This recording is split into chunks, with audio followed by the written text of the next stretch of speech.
church that is committed to excellent relationships with other Christians and churches in its community.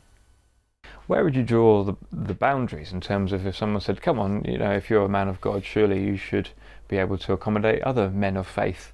Why not have unity with a Buddhist, a Sikh, a Hindu, or maybe other that are a little closer into what we would see as what we believe? What kind of unity are we talking about? What's the unity that matters? I think the unity of the faith is about people who do essentially embrace gospel truth. And the Apostle Paul would have been fighting not for careless unity. He'd say, no, guard the faith. Watch out for wolves. And again, I've been saying, people have said to me, well, your apostolic group, if they would come in, I thought, well, the Apostle Paul didn't have that approach. He was the one who talked about attaining the unity of the faith. He was highly motivational to do that. But in reality also, he said, no, it's the faith, it's the gospel. And we're not looking for unity if people are not embracing the gospel. It's not saying we're all religious or we're all Christian even, sadly, because the word Christian doesn't always speak of people who have embraced the gospel. So there has to be a real clarity about the doctrine. Not to be nitpicking. I can fellowship with guys that I couldn't build with. I think you see the difference. I can fellowship with people. I can appreciate what they're doing. But I couldn't actually build the same way. And so we spoke earlier about infant baptism, for instance. I can honour great men of God who embrace infant baptism. I can honour them because of other things they highly value. They clearly embrace the gospel. But I couldn't build with them because we would keep hitting the issue. And what about baptism? And so there's a difference between warm fellowship and actually building together.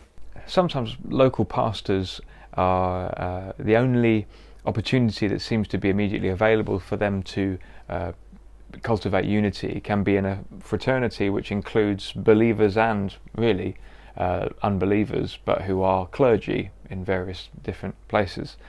Do you think it's worth believing pastors getting in those contexts, seeing if they can affect them for good and help to initiate genuine gospel activity in the town?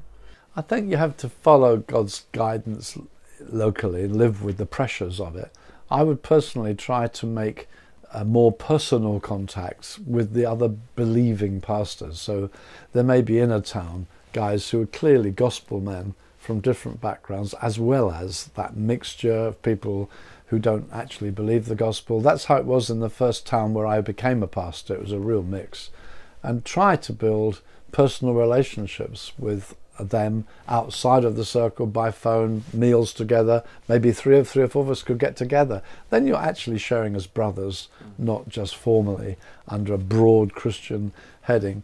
It's not to be totally despised to do that other thing, but life's busy, and I would like to fellowship with brothers rather than fellowship with people who sometimes use the Christian name, but we know that they don't believe in the new birth. They don't really accept things that we would in terms of the Bible and so on. Do you think members of local churches should be encouraged to cultivate friendships with members of other local churches around the town? Do you think there's a sense of, no, I must keep to my own flock, or what do you think about that? I would encourage it as much as is possible, just realising people have very busy lives.